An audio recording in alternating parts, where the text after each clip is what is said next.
So hi everyone, how are you? Welcome to all of you in TET educator. मैं हूं रूप कुमार और आप इस क्लास में लर्निंग यानी अधिगम की सीरीज़ देख रहे हैं। लर्निंग में अपनी ये तीसरी क्लास है। 2 क्लास ऑलरेडी अपलोडेड हैं, वहाँ पे आप उनको देख लेंगे तो ये पूरी सीरीज़ आपको आसानी से समझ में आएगी। और इस पर्टिकुलर क्लास में हम डिस्कस करेंगे कि अधिगम को क्या प्रभावित करती है, यानी एक बच्चा कैसे बेहतरीन तरीके से समझ सकता है या कि क्या ऐसे तत्व हैं जो उसको नकारात्मक रूप से प्रभावित करेंगे या कि उसके समझने को मुश्किल बनाएंगे, उसको आसान की जगह मुश्किल बनाएंगे। ऐसी कौन सी बातें होंगी जिससे अधिगम और भी मुश्किल हो जाएगा और ऐसी कौन सी बातें होंगी जिससे अधिगम आसान, सुगम और हर एक बच्चे के कंफर्टेबल सिचुएशन के हिसाब से उनको सिखाने में, समझाने में, वो बात बताने में सकारात्मक प्रभाव दिखाएगा। इन चीज़ों को इन डिटेल डिस्कस करेंगे। तो यदि आपको टेट एजुकेटर की क्लासेस अच्छी लगती हैं तो टेट एजुकेटर को सब्सक्राइब कर लीजिए। अब आते हैं अपनी क्लास में और देखते हैं कि अधिगम को यानी लर्निंग को, सीखने को, समझने को किस प्रकार से कौन कौन से एलिमेंट हैं जो प्रभावित करते हैं। तो देखिए, सबसे इम्पोर्टेंट बात क्या है, जब हम लर्निंग की बात कर रहे होते हैं और एक टीचर के एग्ज़ाम की परीक्षा की तैयारी की दृष्टि से हम जब अधिगम को प्रभावित करने वाले कारकों और तत्वों की बात कर रहे होते हैं तो जर्नली हम सामान्य तौर से बहुत सारी बातों को सीख लेते हैं कि वातावरण, बच्चे की हेल्थ, बच्चे की मानसिकता, उसकी सोशियो इकोनॉमिक सिचुएशन, वो किस समाज से आता है, किस धर्म से आता है, किस लोकेशन से आता है, ऐसी बातें करते हैं। पर देखिए, ऐसा होता नहीं है। यदि हम बेसिकली फॉर्मल एजुकेशन की बात करें, यानी स्कूल कॉलेज की जो किसी शिक्षा व्यवस्था द्वारा संचालित होती है, जर्नली जो हमारे आसपास देखने को मिलती है, उसको हम फॉर्मल एजुकेशन का हिस्सा बोलते हैं। ठीक है, तो अब फॉर्मल एजुकेशन में आप देखते हैं कि सबसे मेन एंटिटी होता है विद्यार्थी। ठीक है, और विद्यार्थी के बाद देखिए शिक्षक, और शिक्षक के बाद विषय वस्तु, किस पर्टिकुलर सब्जेक्ट मैटर को पढ़ा रहा है। ठीक है, इन चीज़ों से हम समझेंगे ना तो एक बृहद पिक्चर, एक बिग पिक्चर सामने आएगी। हम यदि जर्नलाइज करके इन चीज़ों को समझेंगे ना तो चीज़ें उस गहराई तक, उस स्तर तक नहीं समझ में आएंगी, क्योंकि एजुकेशन में कहीं ना कहीं विद्यार्थी इन्वॉल्व होते हैं। We are talking about inclusive education, child centred education, blah blah blah blah, बहुत सारी चीज़ें बात करते हैं एजुकेशनल साइकोलॉजी में। ठीक है, तो शिक्षा हमें विद्यार्थियों के कॉन्टेक्स्ट में भी बात करनी चाहिए, हमें टीचर्स के भी कॉन्टेक्स्ट में बात करनी चाहिए और पर्टिकुलर सब्जेक्ट मैटर के भी बारे में बात करनी चाहिए। ठीक है ना भाई, आप कक्षा 2 के बच्चे को पीएचडी के स्तर का कॉन्टेक्स्ट सब्जेक्ट मैटर पढ़ाएंगे तब तो वो नहीं सीख पाएगा ना, यानी सीखने की संभावनाएं बिल्कुल मिनिमल हो जाएंगी ना। तो इन चीज़ों का हमें ध्यान रखना है और इस क्लास में हम पूरी डीप तरीके से पूरे लेयर बाय लेयर चीज़ों को समझ लेंगे तो चीज़ें बिल्कुल मुश्किल नहीं रह जाएंगी। ठीक है, तो अब देखते हैं विद्यार्थी के पॉइंट ऑफ व्यू से कि अधिगम को यानी उसके सीखने को, उस क्लास में क्या चीज़ें सीख रहा है, क्या जान रहा है, क्या समझ रहा है, उसको क्या प्रभावित करेगा। एक विद्यार्थी के पॉइंट ऑफ व्यू से समझेगी तो फिजिकल या कि मेंटल हेल्थ। देखिए, अपने समाज में ना कोई शारीरिक रूप से बीमार हो जाता है तो हम उसको बीमार मानते हैं, पर मानसिक रूप से यदि कोई बीमार हो जाता है तो हम उसको पागल समझते हैं। ठीक है, ये एज सोसाइटी हम अभी इमेच्योर है, हमें परिपक्वता लाने की ज़रूरत है कि जिस प्रकार से हमारा शरीर बीमार हो सकता है उसी प्रकार से हमारा मन या दिमाग भी बीमार होता है। शरीर के लिए हॉस्पिटल्स हैं तो मन को बीमार करने के लिए बहुत सारे साइकेट्रिस्ट हैं। तो क्या प्रॉब्लम्स है, उनके पास जाएं और चीज़ों को रेटिफाई करें, या कि मानसिक प्रॉब्लम्स है तो हम उसको आसानी से रेटिफाई कर लें, उन चीज़ों को देख ले, जान ले। ठीक, ये तो बात हो गई इधर उधर की। ठीक है, हम अब आते हैं पूरे अपने टॉपिक में और अपने टॉपिक में देखेंगे कि यदि कोई फिजिकली रूप से, यानी आप किसी बच्चे को 10 किलोमीटर दौड़ा दो, ठीक है, और उसके बाद कहो कि आओ अब बच्चों हम तुम्हें इंग्लिश स्पीकिंग की क्लासेस सिखाते हैं कि how to speak English in classroom, in our society, in our home, हम कैसे शब्दों को कैसे वोकैबुलरी स्ट्रॉन्ग करें और कैसे हम चीज़ों के माध्यम से समझें, ऐसे बोलेंगे तो बच्चे बोलेगा सर जी मुझे नींद आ रही है। ठीक है, अभी इतना थक गए हैं, प्लीज़ ये तो मत ही कराओ। ठीक है, डर के मारे भले ना बोले पर उसके अंदर से ऐसे ही होते।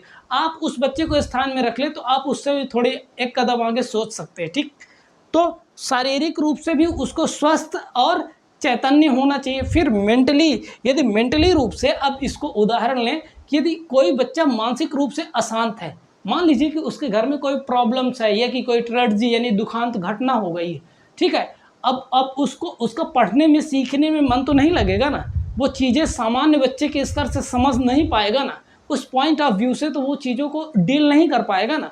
तो अधिगम को कहीं ना कहीं शारीरिक और मानसिक जो स्वास्थ्य है वो प्रभावित करता है। बेसिकली एक ये कॉन्सेप्ट।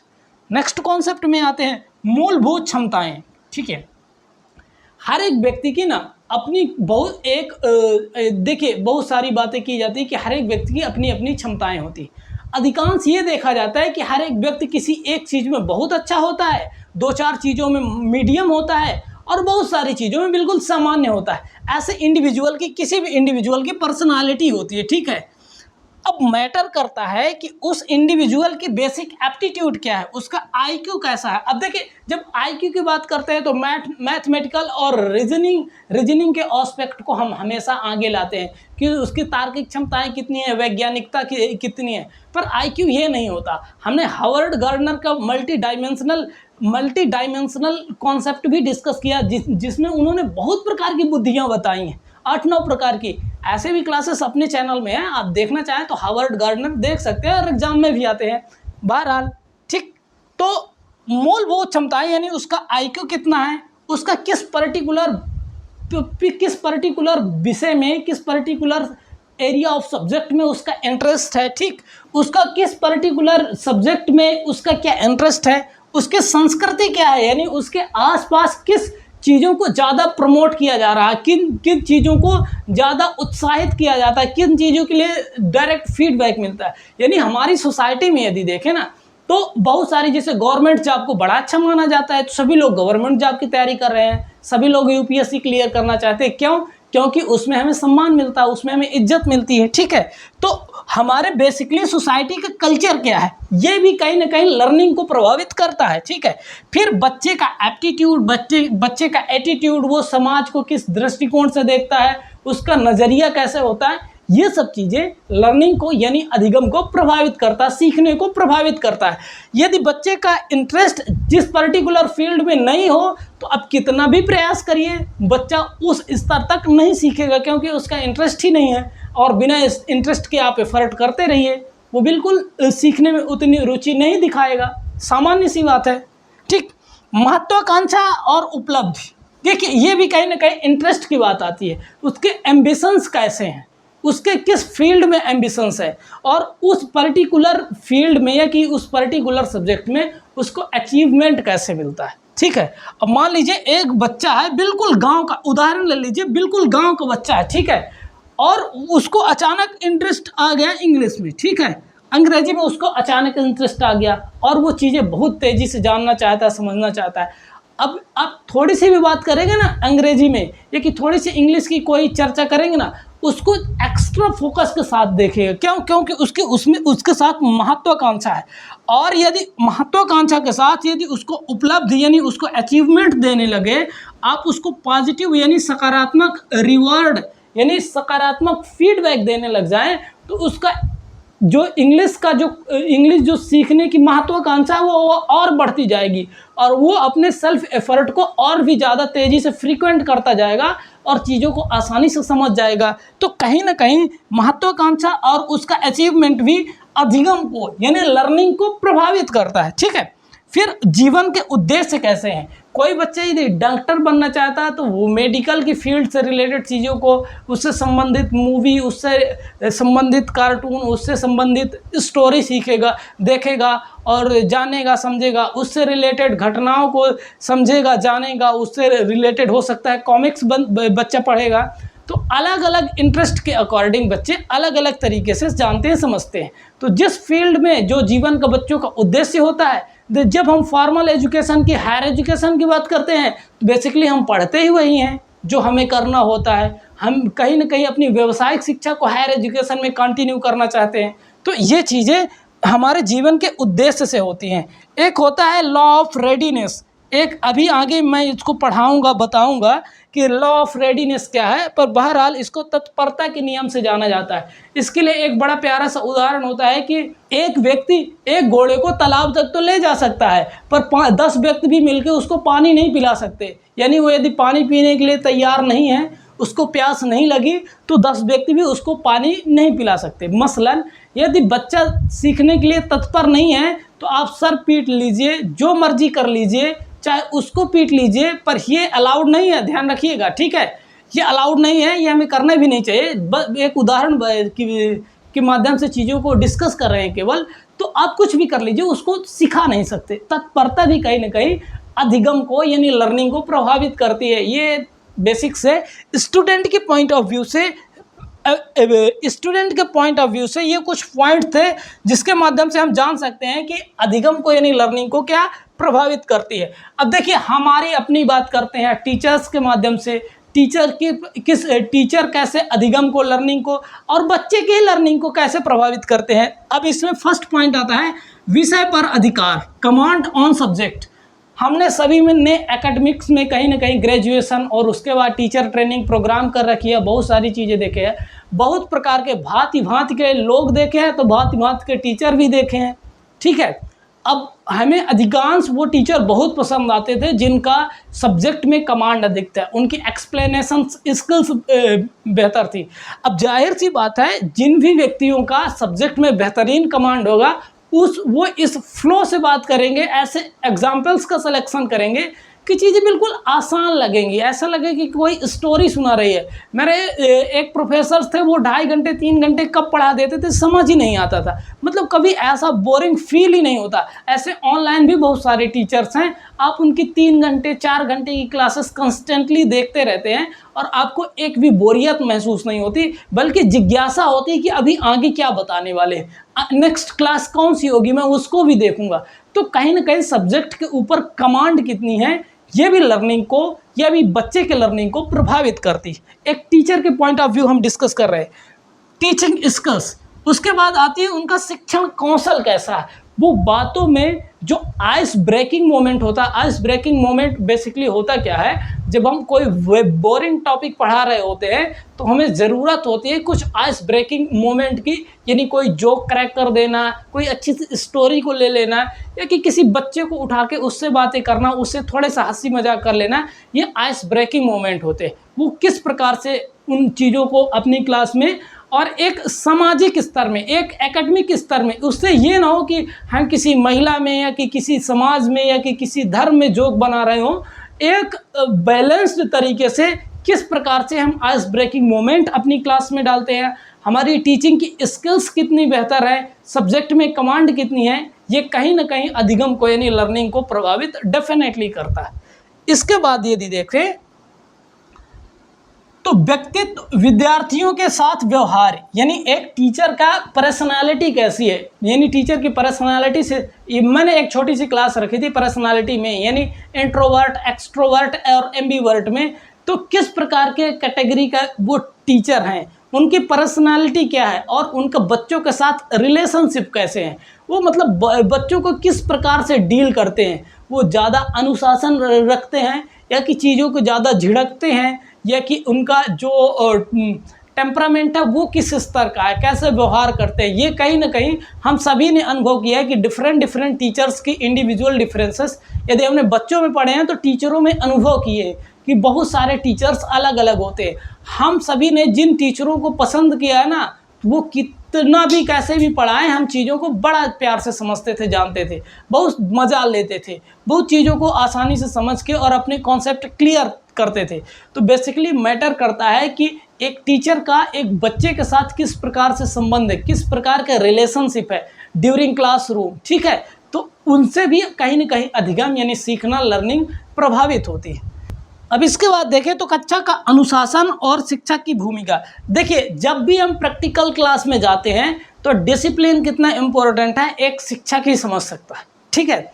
यदि बच्चे उद्दंड हुए या कि बच्चे अनुशासन में नहीं आ रहे, बच्चे शोर शराबा कर रहे हैं, एक दूसरे के साथ गॉसिप कर रहे हैं, वो शिक्षक की बातें सुन ही नहीं रहे, तो प्रैक्टिकल वे में बच्चे क्या, ये टीचर क्या पढ़ा पाएंगे, ये कि बच्चे क्या पढ़ पाएंगे। 40 बच्चों में 5 बच्चे बहुत अच्छे से पढ़ना चाहते हैं और बाकी 35 बच्चे सुन ही नहीं रहे, टीचर का मजाक बना रहे हैं कि कुछ भी कर रहे हैं, ठीक है, तो उससे कहीं ना कहीं जो एक्चुअल जो अधिगम होगा या कि उस क्लास की उस हिस्से की जो विषय वस्तु होगी वो बेहतर तरीके से ना तो शिक्षक डिलीवर कर पाएंगे और ना बच्चे समझ पाएंगे। तो कहीं ना कहीं जो अधिगम की प्रोसेस है, लर्निंग की प्रोसेस है, इसका एक छोटा सा उदाहरण यदि क्लासरूम को ले तो उससे भी अनुशासन किस प्रकार से प्रभावित होगा। इसका दूसरा पक्ष ये भी है, दूसरे तरीके से हम ऐसे भी इसको डिफाइन कर सकते हैं कि जो टीचर्स होते हैं वो किस प्रकार का डिसिप्लिन रखते हैं, यानी वो सख्ती बरतते हैं या कि उनका व्यवहार ही इतना बेहतर है, बच्चों के साथ उनके संबंध ही इतने अच्छे हैं कि जब भी वो क्लासरूम में आते हैं तो बच्चे बिल्कुल ही शांत हो जाते हैं, उनको कुछ बोलना नहीं पड़ता, कभी समझना नहीं पड़ता, कभी टोकना नहीं पड़ता। तो ये भी एक स्तर हो सकता है अनुशासन को समझने और जानने के लिए। तो बेसिकली एक शिक्षक के दृष्टिकोण से भी अधिगम इन पॉइंट्स में प्रभावित होता है, ठीक है। अब देखिए विषय वस्तु भी मेन इंपॉर्टेंट है, यानी आप क्या सिखा रहे हैं, भाई क्या सीख रहा है वो स्टूडेंट, क्या कौन सिखा रहा है वो शिक्षक, अब आप क्या सिखा रहे हैं विषय वस्तु, ये भी तो मैटर करती है। इसके भी स्तर से तो यानी अधिगम यानी लर्निंग, सीखना, जानना, समझना प्रभावित होगा ना, ठीक है। तो उसका new content link with previous, यानी इसको हिंदी में सामान्य तरीके से मैं बोलूं तो पूर्व ज्ञान को आप नए ज्ञान से कैसे जोड़ सकते हैं। एज ए टीचर जब आपने ट्रेनिंग प्रोग्राम कर रखी होगी तो आपको इस बात के लिए बहुत फोकस किया गया होगा कि आपको जो भी नया टॉपिक पढ़ाना है उससे बच्चों को ये समझना है कि बच्चे क्या जानते हैं। आपका मनोविज्ञान इतना बेहतर कम से कम होना ही चाहिए कि आपको इस बात की अंडरस्टैंडिंग बेहतर हो कि बच्चे इसके संदर्भ में क्या जानते हैं। आप इंडस्ट्री पढ़ा रहे हैं तो बच्चों इंडस्ट्री के बारे में आखिर क्या जानते होंगे, कैसे एग्जाम्पल्स ले, कैसे आपको ट्रेनिंग्स में इन सब चीज़ों के बारे में इन डिटेल बताया गया होगा। तो पूर्व ज्ञान को कैसे हम नए ज्ञान से कनेक्ट कर पाते हैं, क्या ऐसी विषय वस्तु टीचर उस दिन पढ़ा रहे हैं जो बच्चों के पूर्व ज्ञान से आसानी से कनेक्ट हो रही है और उसके आधार पर उसके बेस में नया ज्ञान डेवलप किया जा रहा हो। तो कंटेंट के बेस में भी ये एक बात हो सकती है जो अधिगम को प्रभावित करेगी।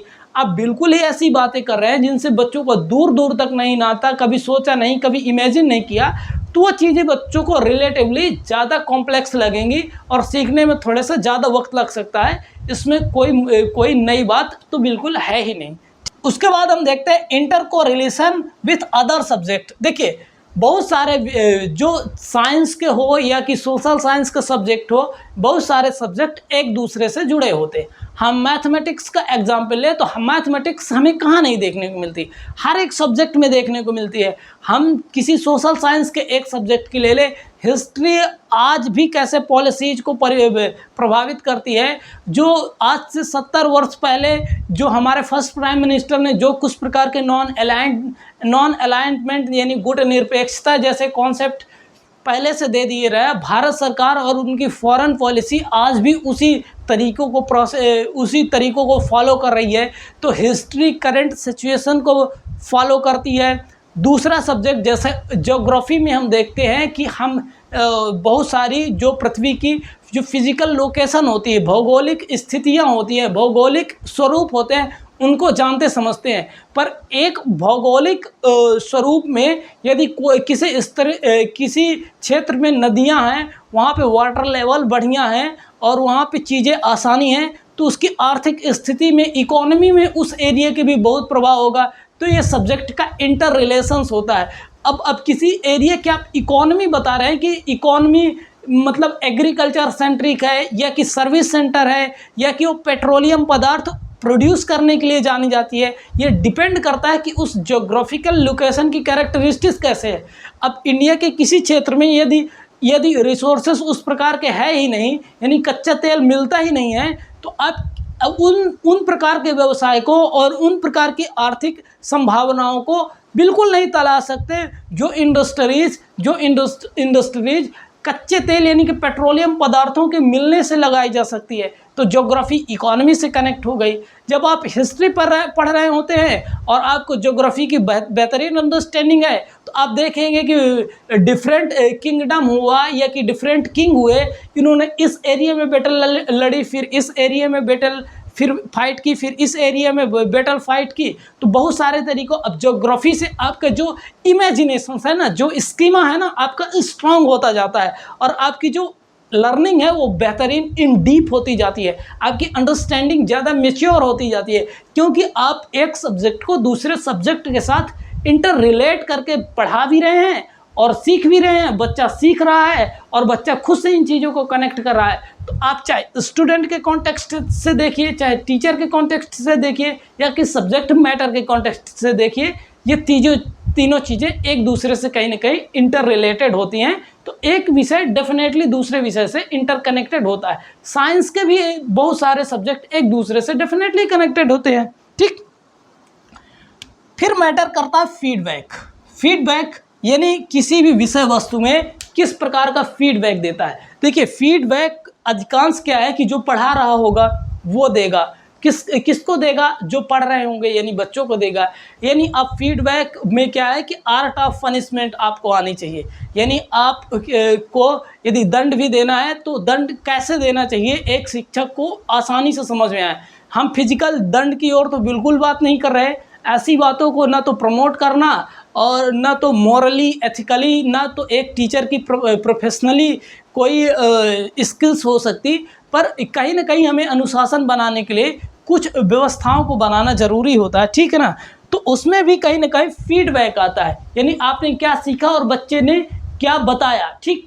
बच्चे ने क्या, आपने क्या सिखाया और बच्चे ने क्या सीखा। जब आप उसको इवेल्युएट यानी मूल्यांकन करने लगेंगे तो आप उसमें फीडबैक देंगे। यदि उसमें कुछ कमी होगी, यदि अच्छा होगा तो एक्सेलेंट।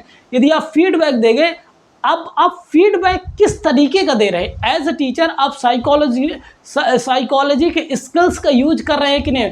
जितना बेहतरीन आप फीडबैक देंगे, कितना बेहतरीन रीइंफोर्स करेंगे बच्चों को, उतना ही उनके अधिगम की जो डिग्री ऑफ लर्निंग है ना, उतनी भी इनकरेज होती जाएगी। यदि आप फीडबैक निगेटिव देंगे, हमेशा उनको नकारात्मक तरीके से बच्चों को डिमोटिवेट करेंगे, तो चीज़ें उतनी बेहतर नहीं होगी और लर्निंग कमज़ोर होगी। हम बात कर रहे थे बेसिकली आर्ट ऑफ पनिशमेंट की, यानी आपको कभी यदि किसी भी प्रकार के शारीरिक और मानसिक दंड तो नहीं दिए जाते, पर हम आजकल उसको फीडबैक के माध्यम से देखते हैं। यदि हमें कोई चीज़ यदि कमज़ोरी लगती है तो बच्चों को अलग आके बताइए। यदि कोई बच्चे ने बहुत अच्छा काम किया, उसको सामूहिक में पुरस्कृत कीजिए। ये आर्ट ऑफ रीइंफोर्समेंट, ये कि आर्ट ऑफ ओल्ड फॉर्मेट में पनिशमेंट बोल सकते हैं, ठीक है। ये रीइंफोर्समेंट भी कहीं ना कहीं फीडबैक का हिस्सा होता है। फिर रिवीजन और प्रैक्टिकल, ये दो ऑप्शन हैं। यानी ऐसी विषय वस्तु जो कितना रिवीजन की जा रही है और कितना प्रैक्टिकल तरीके से समझाई जा रही है, ये भी कहीं ना कहीं अधिगम को यानी लर्निंग को प्रभावित करती है। यदि रिवीजन नहीं होगा, अधिगम यानी लर्निंग एक बारी तो हो जाएगी, पर वो धीरे धीरे कमज़ोर होती जाएगी। देखिए, अधिगम ऐसा है, इसीलिए बोलते हैं अपेक्षाकृत परिवर्तन। ये मान लीजिए ग्राफ है, आपने आज सीख लिया, आप यहाँ इस स्तर तक पहुँच गए, ठीक है। अब 1 वर्ष, 2 वर्ष, 3 वर्ष, 4 वर्ष, अब आपने ये नहीं, उसको कंटिन्यू नहीं किया, उसको प्रैक्टिस नहीं किया, तो ये धीरे धीरे कम होता जाएगा। वहाँ पे स्केलेबिलिटी आपकी धीरे धीरे डिक्रीज होती जाएगी। इसीलिए इसको रिलेटिवली परमानेंट चेंजेस अधिगम को बोलते हैं। तो यहाँ से चीज़ें कितना रिवीजन कर रहे हैं और कितना प्रैक्टिकल तरीके से। यदि आप साइंस के कोई टॉपिक को पढ़ा रहे हैं, मैकेनिक्स के कोई टॉपिक को पढ़ा रहे हैं, अधिक से अधिक प्रैक्टिकलिटी को इन्वॉल्व कीजिए। लर्निंग बाय डूइंग की चीज़ों को प्रमोट करिए, उन चीज़ों को इन्वॉल्व करिए। बहुत सारे मॉडल्स बच्चों को बनवाने का प्रयास करिए, ताकि जो लर्निंग का स्तर है वो गहरा होता जाए और डीप लर्निंग हो बच्चों की। तो इस प्रकार से कहीं ना कहीं अधिगम प्रभावित होता है। उम्मीद करता हूँ एक विद्यार्थी के जो सीख रहा है, जो जानना चाहता है, एक टीचर जो मनोवैज्ञानिक तरीक़ों से सिखाने का प्रयास कर रहा है, और एक विषय वस्तु जो एक शिक्षक के द्वारा विद्यार्थियों को सिखाई जा रही है, बताई जा रही है, ये किस प्रकार से प्रभावित होगी, किस प्रकार से हम इसको बेहतर तरीके बना सकते हैं, और कौन ऐसी कमियां हैं जिनको हम सुधार के नकारात्मक चीज़ों को हटा सकते हैं। ये सब चीज़ें आसानी से हम इम्प्रूव करके अपनी टीचिंग्स की स्किल्स को और बच्चों के अधिगम को यानी लर्निंग को बेहतर बनाएं। यही एजुकेशनल साइकोलॉजी का कॉन्सेप्ट है। उम्मीद करता हूँ कि अधिगम को यानी लर्निंग को प्रभावित करने वाले फैक्टर्स जो होंगे, कारक होंगे, वो आपको बेहतरीन तरीके से इन डेप्थ समझ में आ गए होंगे। यदि नहीं समझ में आए तो आप उनको कमेंट सेक्शन में अपनी शिकायत बिल्कुल रख सकते हैं, मैं उनको कहीं ना कहीं रेटिफाई करने का प्रयास करूंगा। और यदि ये ऐसी क्लासेस अच्छी लगती हैं तो टेट एजुकेटर को सब्सक्राइब कर लीजिए। Thank you so much for watching this video. ये क्लास का अंत है, मिलते हैं एक नए क्लासेस में नए एजुकेशनल साइकोलॉजी के कॉन्सेप्ट के साथ। तब तक के लिए wish you best of luck for your any upcoming examination. Thank you so much for watching this video. Thank you.